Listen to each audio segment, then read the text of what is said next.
olá, articuladores, tutores que estão nos assistindo aí no Polo de Apoio Presencial. É com grande satisfação que apresentamos a formação Ser Orientador. Essa formação, ela tem como ideia, né, tem como estratégia, então, alinhar alguns pontos fundamentais para a orientação dos trabalhos acadêmicos dos nossos alunos. Esses trabalhos acadêmicos, a gente vai fazer essa orientação a partir da prática do seminário interdisciplinar ou seminário da prática. Então, a pauta da nossa formação de hoje é reflexão, João de Barro, ser orientador, vivência da prática e o encerramento. Vamos assistir nesse momento ao vídeo do João de Barro.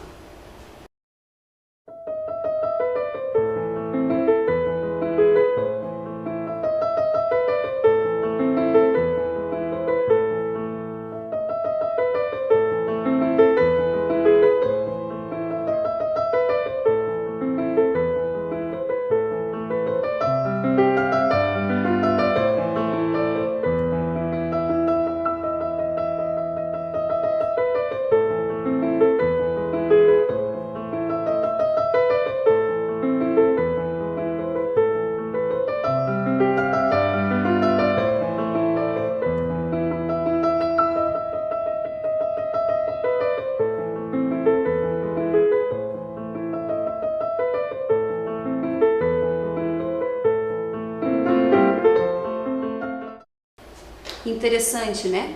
Então, a partir dessa filmagem que a gente acabou de assistir, da construção do João de Barro, da sua casa, a gente pode também pensar na construção do nosso trabalho acadêmico, não só do paper da prática, mas também dos estágios, TG, TCC, todos esses são uma construção. Mas a partir do nosso vídeo, da leitura do nosso vídeo, nós também fizemos a nossa reflexão.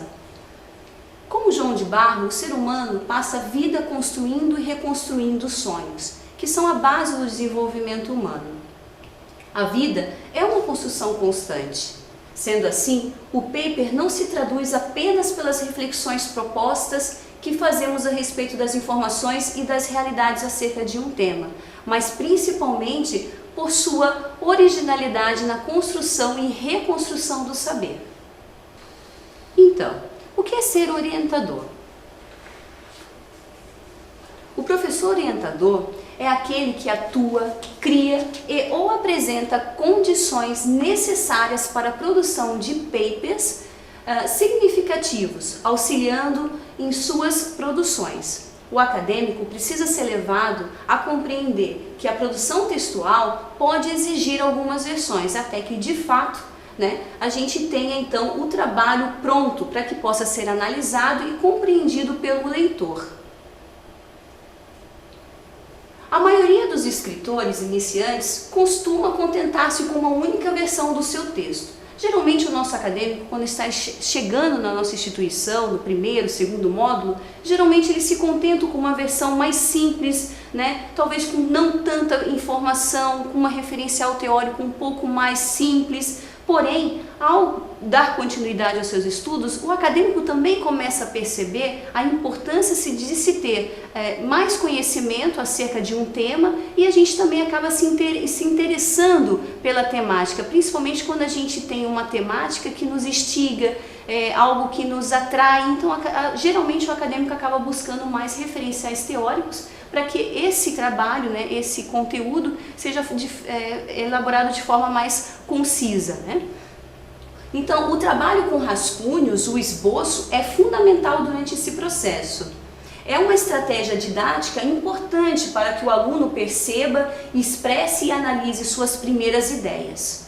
Nesse sentido, a revisão do texto assume um papel fundamental na prática da produção.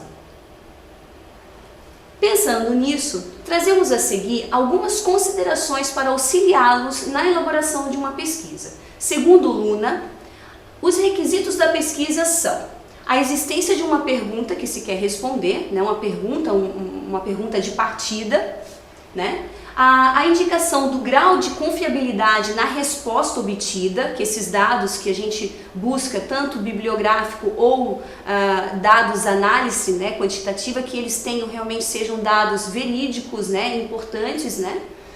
e que essa elaboração essa descrição de um conjunto de passos conduza a obter a informação necessária para respondê-la, que esse caminho, que esse percurso que o acadêmico faz, né, que essa pergunta, a partir desse referencial teórico que ele vai buscar, realmente lhe ajude a responder a pergunta de partida, na verdade aquilo que inquieta, que ele quer saber um pouco mais, que ele quer conhecer. A orientação na Uniaselv acontece de que maneira? Como eu já falei antes, né? A orientação dos trabalhos acadêmicos ele acontece no paper da prática para todos os cursos, nos estágios obrigatórios, né? Também de todos os cursos aí que tem o estágio obrigatório, no TG, no TCC ou no projeto de ensino. Então vamos para as etapas do seminário interdisciplinar ou seminário da prática, que é o exemplo que nós estamos trazendo para a formação de hoje. A orientação da prática ela acontece em 6 etapas. A primeira etapa é a formação do grupo, né, em até 4 integrantes, onde vão estar estudando um tema de referência, que esse tema é dado pela instituição. Numa segunda etapa, ele vai construir o plano de desenvolvimento. Esse plano de desenvolvimento seria aquela versão inicial, né? Seria um pré-projeto, uma pré-análise daquilo que o acadêmico pretende pesquisar. A pesquisa teórica, a partir dessa primeira ideia que ele tem sobre a pergunta de partida, ele vai fazer então a busca dos referenciais teóricos para iniciar a elaboração desse paper. Em seguida, ele vai entregar a primeira versão para o tutor externo para que ele faça então a análise e verifique se está de acordo com aquilo estabelecido inicialmente. E por último, então, a quinta etapa, e não a penúltima etapa, na verdade, que é a postagem desse trabalho pelo acadêmico no AVA, onde quem faz a validação desse trabalho é o tutor externo. É importante nessa etapa que, quando o acadêmico faz essa postagem no AVA, o tutor externo já tenha, então, feito toda a amarração, já tenha feito a análise, já tenha dado feedback para esse acadêmico, que esse trabalho já esteja também bem estruturado para quando ele for fazer a postagem no AVA, no seu ambiente virtual de aprendizagem, esse trabalho já esteja amarrado, já esteja praticamente pronto. Até porque você, tutor externo, vai fazer, então, a validação desse documento no sistema.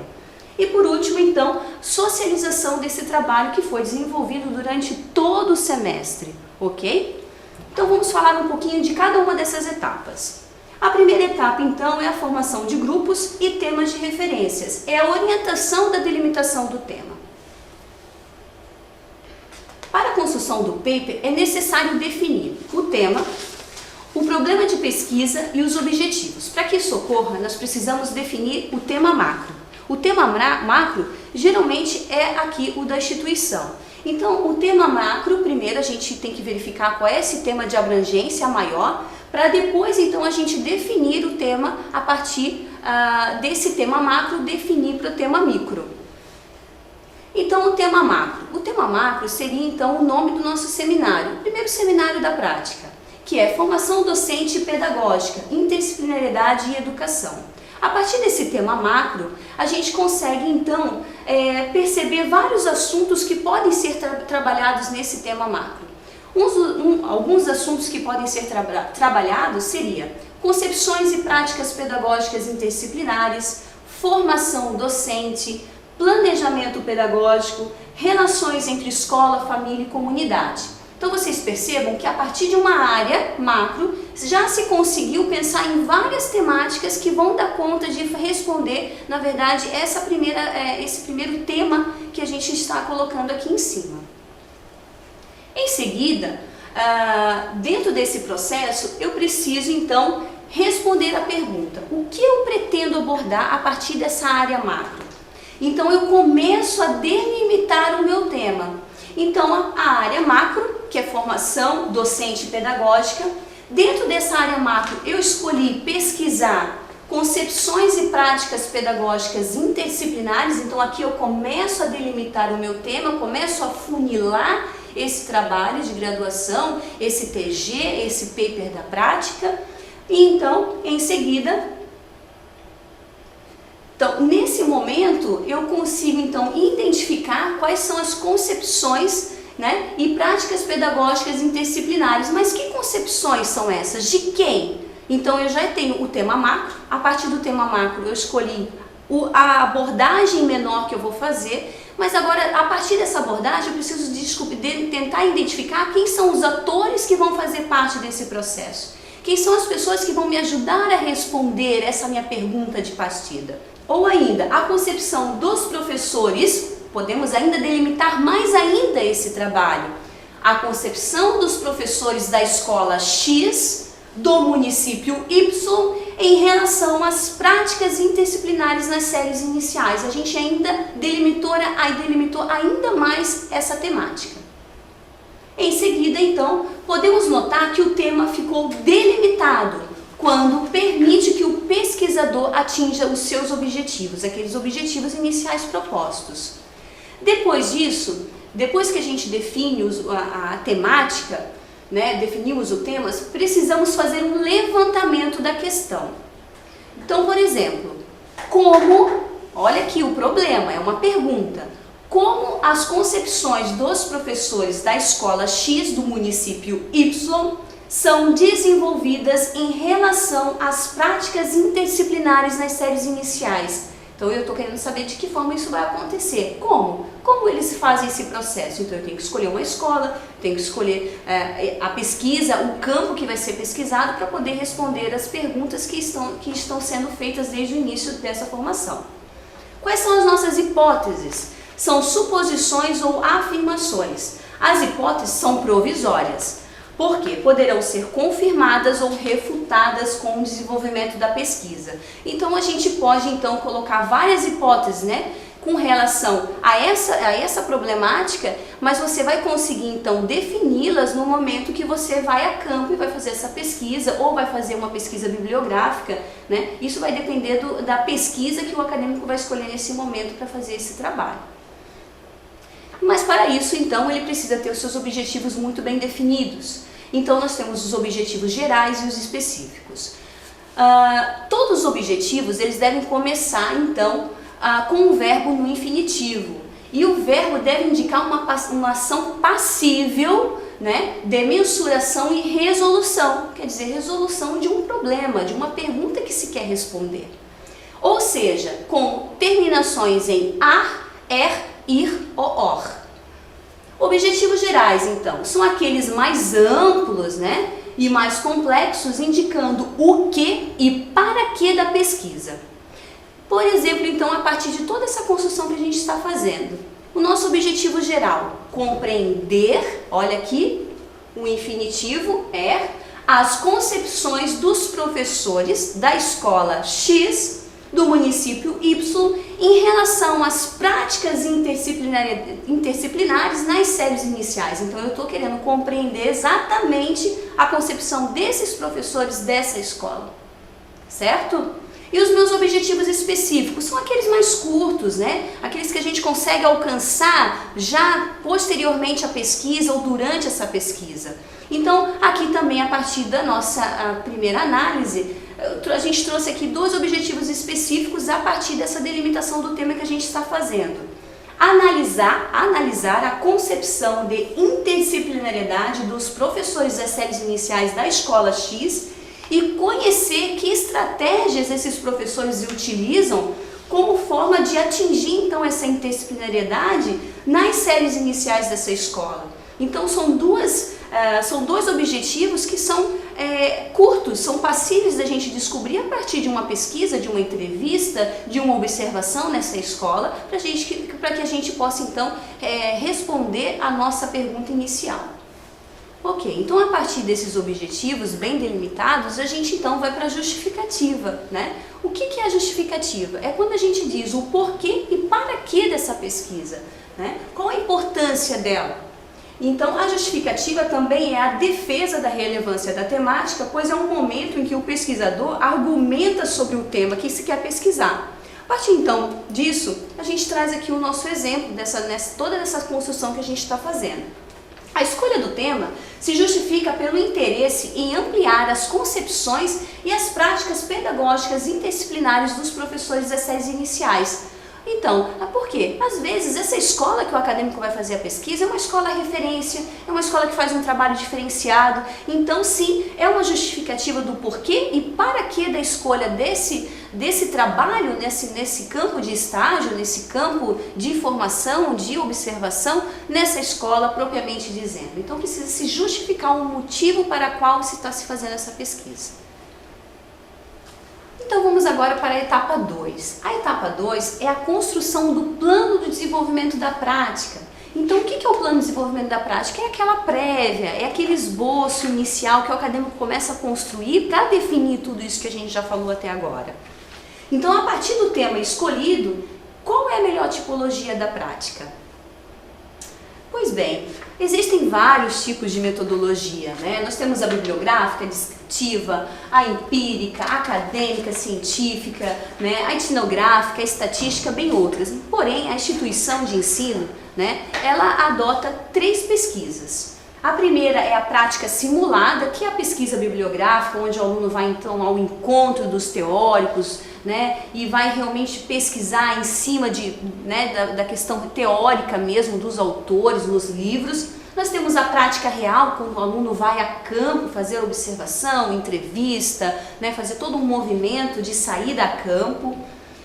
Ou um estudo de caso também, né? E a prática documental, muito utilizada em pesquisa investigativa, no qual a análise documental constitui uma técnica importante na pesquisa qualitativa. Então, na verdade, a prática documental também é quando o aluno vai numa escola ou mesmo numa empresa e se apropria desses documentos que fazem parte dessa instituição para que também possa fazer uma pesquisa em cima desse trabalho.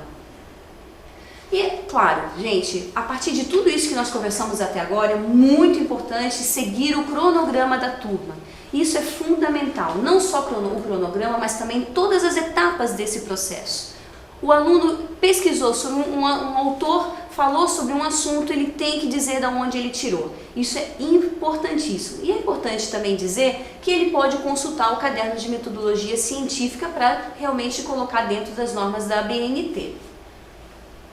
Olá, tutores e coordenadores. Dando continuidade ao nosso trabalho, inicialmente a professora Ana falou sobre o ser orientador.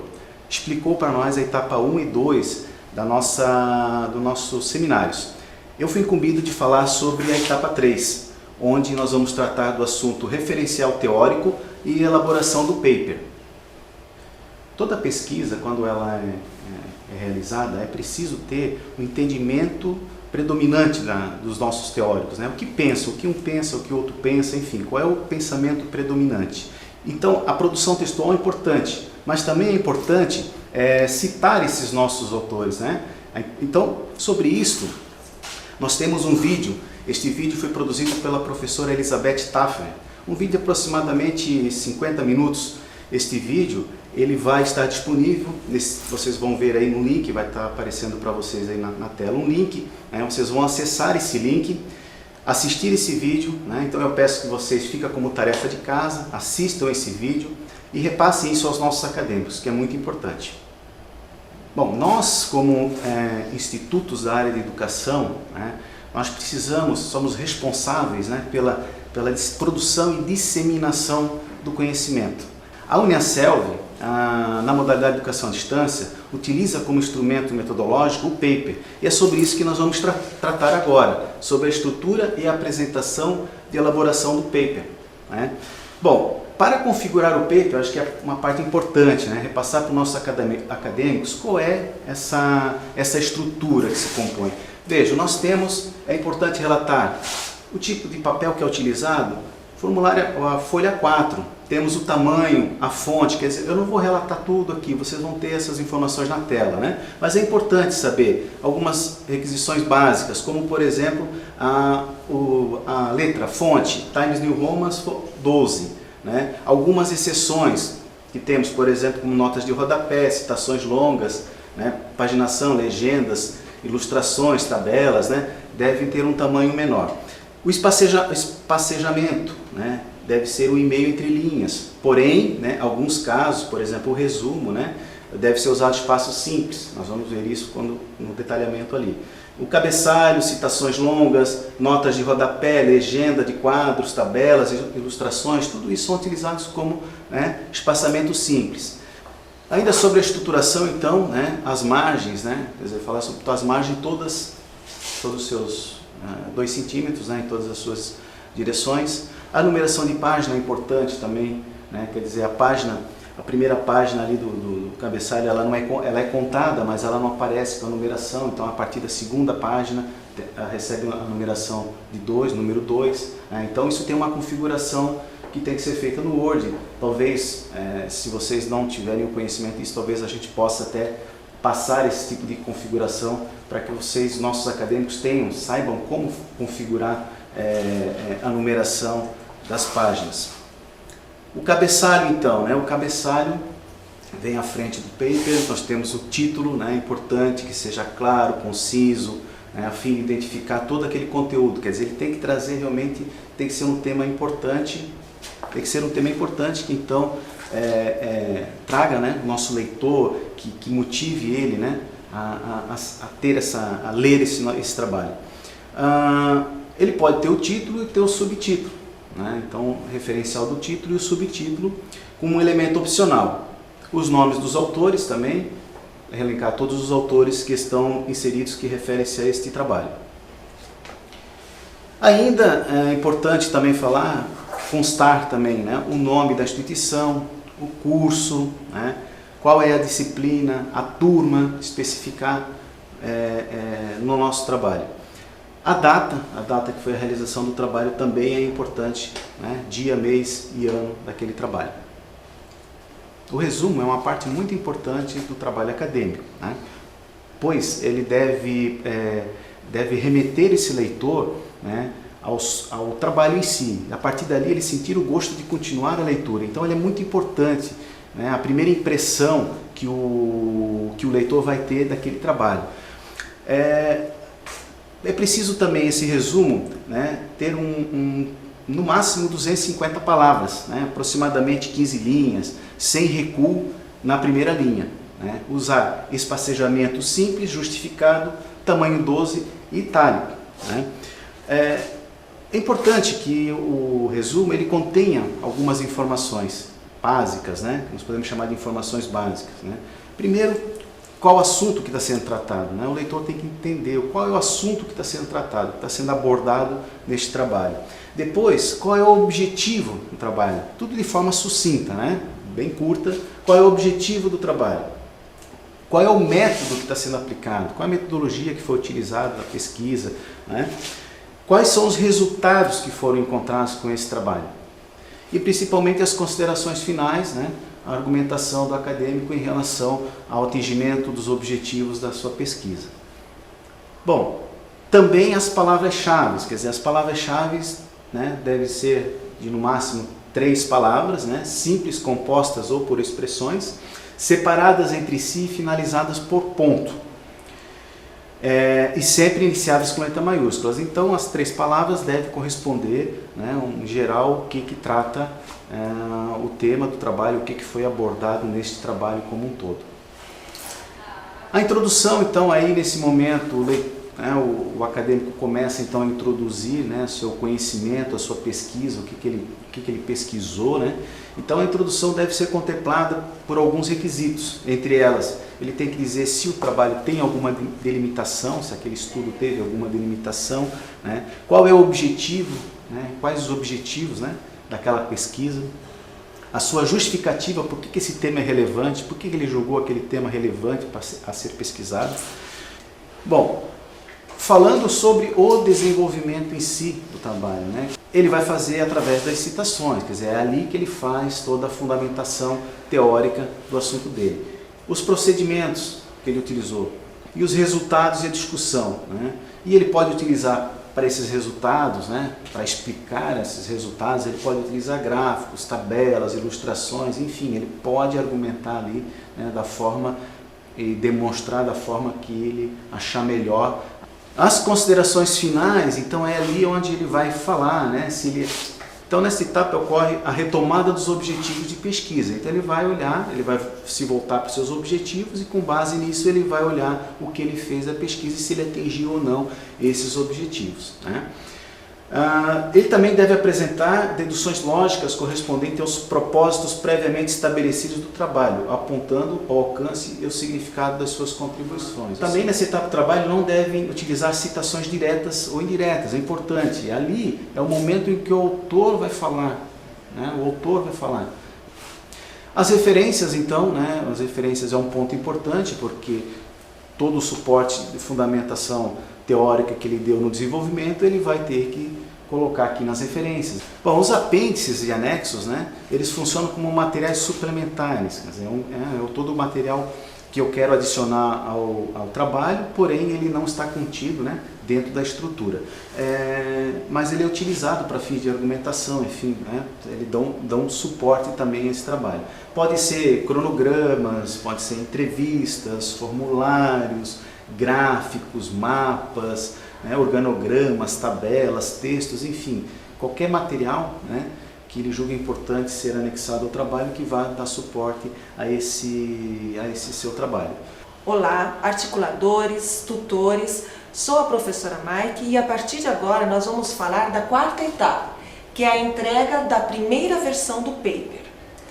Depois de finalizadas todas as etapas de elaboração do paper, o acadêmico ele irá entregar esta primeira versão do seu trabalho acadêmico. Cabe ao tutor fazer todas as correções necessárias e fazer as devolutivas para que os acadêmicos possam fazer as correções e chegar a uma versão final. Tutores, pode ser que tenhamos que fazer várias devolutivas, claro, respeitando sempre o cronograma e os prazos estabelecidos. Mas digo isso porque, conforme a fala da professora Ana, no início da nossa formação, sabemos que a produção textual ela necessita de várias versões até que ela fique pronta. E esse é o papel que cabe a nós, tutores, de orientarmos os acadêmicos para que eles produzam várias versões do seu trabalho até que eles cheguem no melhor resultado possível. Que aspectos deverão ser considerados para a correção do paper? Vejamos, o acadêmico fez o que foi solicitado na orientação pelo tutor? O conteúdo é pertinente ao tema escolhido? Houve relevância do trabalho a partir da área macro? O trabalho contempla os aspectos do plano da prática? Ele atendeu ao objetivo proposto inicialmente? Está na metodologia solicitada? Apresenta coesão, coerência e ausência de plágio? Atende às normas da instituição? O acadêmico fez as devidas citações e referências? E as considerações finais estão de acordo com o padrão? Finalizadas as correções, nós vamos partir para a postagem do paper pelo acadêmico e a avaliação do tutor. Feita a correção do paper, vamos para a etapa 5, a postagem do paper pelo acadêmico no AVA e a avaliação do tutor. Aqui, tutor, vamos tratar da avaliação final do paper. É o momento de atribuir a nota. Os aspectos anteriores deverão ser considerados novamente e também poderá adotar alguns critérios próprios de avaliação, com relação à participação e o envolvimento de cada acadêmico nesse processo. Até porque esses trabalhos terão a oportunidade de serem classificados para a JOIA, que é a Jornada de Integração Acadêmica, e também a publicação na revista Maêutica. Aqui nós temos o passo a passo para a postagem do paper pelo acadêmico. Tutor, fique bastante atento, porque é você que vai fazer a validação do paper no AVA. A socialização é um momento muito importante, porque é a oportunidade que todos os acadêmicos da turma têm de compartilhar, de socializar os conhecimentos adquiridos durante as pesquisas realizadas.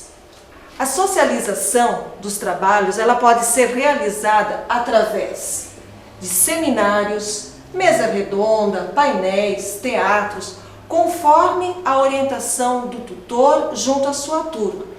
E durante a apresentação é muito importante que cada grupo dê destaque ao título do trabalho, aos objetivos, discussão dos resultados, as considerações finais e as referências bibliográficas. É importante, tutor, conduzir as discussões para que todos tenham oportunidade de se manifestar e trazer as suas contribuições nesse momento. Aproveitamos também para pedir aos tutores que façam o registro desse momento da socialização com um arquivo pessoal, um arquivo também para os acadêmicos e um arquivo que pode ser utilizado também nos portfólios dos cursos. Nos despedimos, agradecendo a atenção de todos. Até uma próxima formação.